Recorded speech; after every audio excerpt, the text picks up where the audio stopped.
ஆண்டவராகிய இயேசு கிறிஸ்துவின் நாமத்தினாலே இந்த விடுதலை தேடல் நிகழ்ச்சிக்கு உங்களை வரவேற்கிறேன்.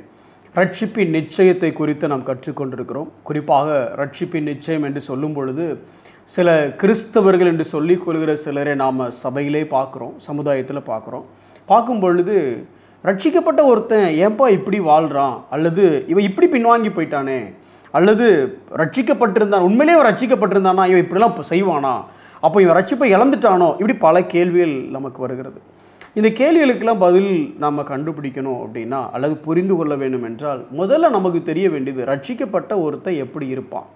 ஒரு கிறிஸ்தவ பேர் வச்சுக்கிட்டாலோ, இல்லை ஒரு கிறிஸ்தவ சபைக்கு வரதுனாலோ, இல்லை ரிலீஜியஸ் டியூட்டிஸ், அதாவது வேதம் வாசிக்கிறது, ஜெபிக்கிறது, ஆலயத்துக்கு போகிறது, உபவாசம் இருக்கிறது, மீட்டிங்ஸ் அட்டன் பண்ணுறது, இதனால் மாத்திரம் ஒரு மனிதனை நம்ம ரட்சிக்கப்பட்டவன் சொல்லிடலாமா? இல்லை. அப்படி ரட்சிக்கப்பட்ட மனிதனாக இருந்தால் வேதத்தின் அடிப்படையில், குறிப்பாக 1 யோவான் அந்த ஒரு புத்தகத்திலேயே எவ்வளவு காரியங்கள் ஒரு ரட்சிக்கப்பட்ட மனிதன் எப்படி இருப்பான் அப்படின்னு சொல்லி பல காரியங்களை யோவான் நமக்கு எழுதி வைத்திருக்கிறார். அதன் அடிப்படையில் நாம் கற்றுக்கொண்டிருக்கிறோம். இதனுடைய பர்பஸ் என்ன? ஒன்று, நாம் ரட்சிக்கப்பட்டிருக்கிறோம் என்றால் நம்மிடத்தில் இந்த காரியங்கள் எல்லாம் காணப்படுகிறதா? அப்படி இல்லை என்றால், ஒருவேளை நம்ம ரட்சிக்கப்பட்டிருக்கிறோம் நினச்சிக்கிட்டு இருந்தோம்னா, maybe this the time we can repent. இந்த நேரத்தில் மனம் திரும்பி உண்மையிலே இந்த ரட்சிப்பின் அந்த சந்தோஷத்தை, இந்த ரட்சிப்பினுடைய ஆழத்தை அறிந்து கொள்ள வேண்டியது அவசியம். சரி, இன்றைக்கும் இந்த ரட்சிக்கப்பட்டவர்கள் எப்படி இருப்பார்கள் அப்படின்னு சொல்லி இன்னொரு காரியத்தை அதே 1 யோவான்லேருந்து நான் விளக்குறேன் பாருங்களேன். 1 யோவான் 2வது அதிகாரம் 6வது வசனத்தை நான் வாசிக்கிறேன். அவருக்குள் நிலைத்திருக்கிறேன் என்று சொல்லுகிறவன் அவர் நடந்தபடியே தானும் நடக்க வேண்டும். இதை விளக்குறதுக்கு முன்னே இப்படி வார்த்தை சொல்கிறேன் பாருங்களேன். இந்த கிறிஸ்தவங்கிட்ட இருக்க நிறைய, அல்லது ஒரே ஒரு பெரிய பிரச்சனை என்னென்னா, நிறைய பேசுவாங்க.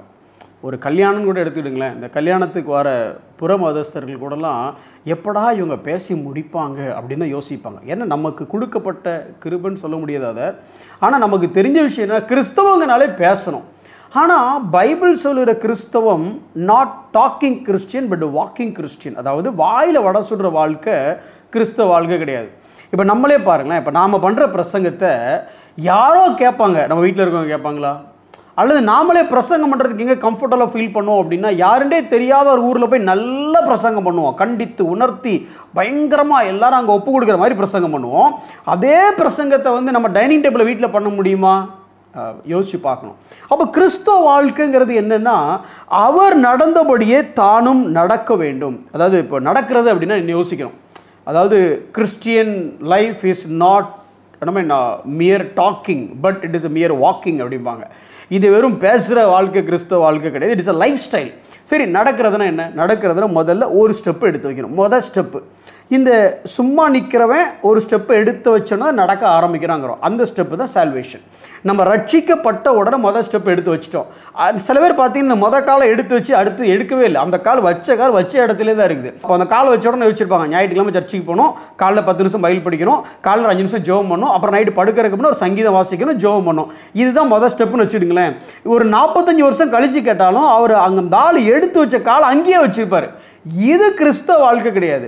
கிறிஸ்தவ வாழ்க்கைனால இட் இஸ் வாக்கிங். வாக்கிங்னா என்ன?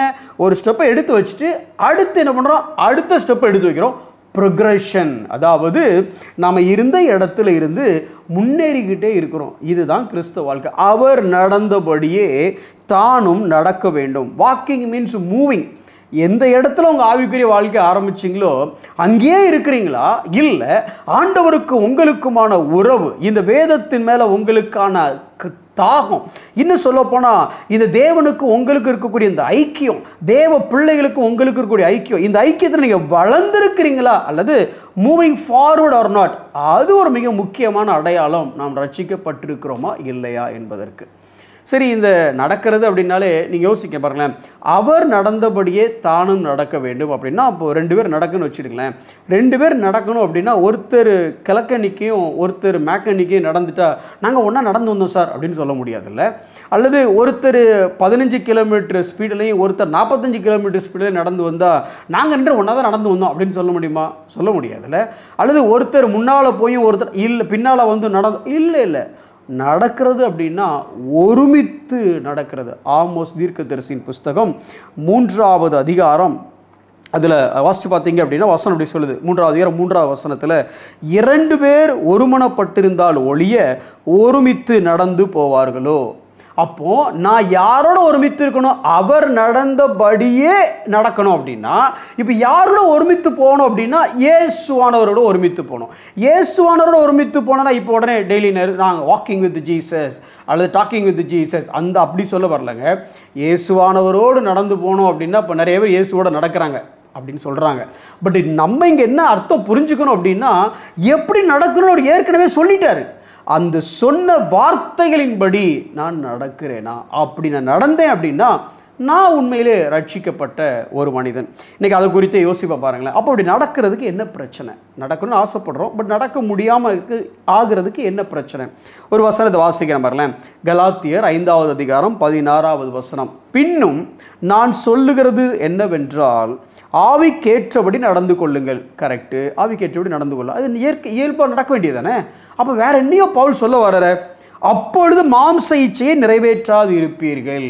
அப்போ அவர் நடந்தபடியே நான் நடக்கணும் அப்படின்னா, ஆவிக்கேற்றபடியே நடக்கணும் அப்படின்னா ஏதோ இன்னொன்று செய்யக்கூடாது. எது? மாம்ச இச்சைகளை நிறைவேற்றக்கூடாது. பிரதர், நான் ரட்சிக்கப்பட்டுட்டேன் பிரதர், இதுக்கப்புறம் பாவ சாயல் என்கிட்ட இல்லை பிரதர், நான் எல்லாத்தையும் ஆல்ரெடி ஓவர் கம் பண்ணிட்டேன் பிரதர் அப்படின்னு நீங்கள் சொன்னீங்கன்னா, இந்த வசனத்தை எப்படி வியாக்கியானம் பண்ணுறது? நீ ஆவிக்கேற்றபடி நடந்துக்கோ, மாம்ச கிரியை செஞ்சிராத அப்படின்னு என்ன அர்த்தம்னா செய்ய வாய்ப்பு இருக்குன்னு அர்த்தம். ஒரு வசனத்தை சொல்ல, இன்னொரு வசனத்தை சொல்கிற மாதிரில ரோமர் 8வது அதிகாரம் 13வது வசனம். ஆவியினாலே சரீரத்தின் செய்கைகளை அழித்தால் பிழைப்பீர்கள்.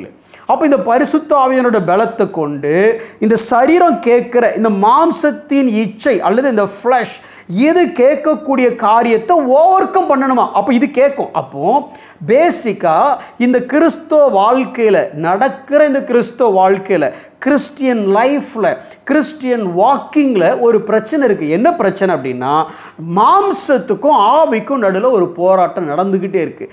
இதை நம்ம ஓவர் கம் பண்ண இந்த வாழ்க்கையில் நாம் அவரோட நடக்க முடியும். இதை அப்படி சொல்லும் பொழுது ஒரு பிரசங்கர் சர்ச்சுக்குள்ள வச்சு பாவத்தை பற்றி பிரசங்கம் பண்ணாராமா. உடனே அங்கேருந்து ஒரு மூப்பர் என்னையா சபைக்குள்ளே சும்மா பாவம் பிரசங்கம் பண்ணிகிட்டு இருக்கிற, போய் புறஜாதிக்கு பாவத்தை பற்றி பிரசங்கம் பண்ண, நாங்களும் எங்களுக்கும் அவங்களுக்கும் பாவம்னா ஒரே அர்த்தமா அப்படின்னு உடனே இவர் சொன்னாராம், புறஜாதிக்கு கூட பாவங்கிறது எவ்வளோ பெரிய விஷயங்கிறத விட உங்களுக்கு பாவங்கிறத மிகப்பெரிய விஷயமா இருக்கணும். அதாவது புறஜாதி ஒரு பாவம் செஞ்சான்னா அவன் பாவத்தில் இருக்கிற பாவம் செஞ்சுட்டு போயிடுறான். ஆனால் கிறிஸ்துவுக்குள்ளே இருக்கிற ஒருத்தன் பாவம் செஞ்சான் அப்படின்னா அது அவனை இருக்க விடாமல் தவிக்க வைக்கணும். ஏன்? இயேசு மாதிரி நான் வாழணும் அப்படின்னா இயேசு பாவம் இல்லாமல் வாழ்ந்தார். அவர் மாதிரி நான் நடக்கக்கூடிய சபையாக அவருடைய பிள்ளையாக இருக்கிறேன்னா ஒரு சின்ன பாவம் உள்ள வந்தாலும் அது என்னை தவிக்க வைக்கணும். அதனால் சபைக்கு பாவத்தை பற்றிய உணர்வு அதிகமாக இருக்கணும். அதனால தான் பிரசங்கம் பண்ணுறேன் அப்படின்னாராமா. அதனால தான் இதை நானும் உங்களுக்கு சொல்கிறேன். யோவான் 13வது அதிகாரம் 15வது வசனத்தில் ஆண்டவர் சொல்கிறார் பாருங்களேன், நான் உங்களுக்கு செய்தது போல நீங்களும் செய்யும்படிக்கு உங்களுக்கு மாதிரியை காண்பித்தேன். அப்படின்னா எதுக்கு ஏசப்பா இப்படிலாம் பண்ணுறீங்க அப்படின்னா, நானும் எனக்காக பண்ணலப்பா, நான் பண்ணுறது எல்லாம் உனக்காக தான் பண்ணுறேன். எதுக்கு? நீ என்ன இந்த மாதிரி பார்த்துட்டு இதை மாதிரியே நீ இருக்கணுங்கிறதுக்காக தான் நான் பண்ணுறேன். அப்போது என் வாழ்க்கை யார் மாதிரி இருக்கணும் அப்படின்னா, இந்த உலகத்தில் இயேசு வாழ்ந்தபோது எப்படி வாழ்ந்தாரோ அப்படி தான் நான் வாழணும். சரி, ப்ரிடாமினண்ட்டாக மேஜராக இந்த உலகத்தில் இயேசு வாழ்ந்த வாழ்க்கையை ஒரே வரியில் சொல்லுங்க சார் அப்படின்னா, இயேசு இதை செஞ்சார் அதை செஞ்சார்னு சொல்கிறதுக்கு பதிலாக ஒரே ஒரு வரியில் சொல்லணும் அப்படின்னா, யோவான் 6வது அதிகாரம் 38வது வசனம், என்னை அனுப்பினவருடைய சித்தத்தின்படி செய்யவும் அல்ல செய்யவே நான் வானத்திலிருந்து வந்தேன். இயேசு இந்த உலகத்தில் எப்படி வாழ்ந்தார்? ஒரே வரியில் சொல்லணும் அப்படின்னா பிதாவின் சித்தத்தை மாத்திரம் செய்தார்.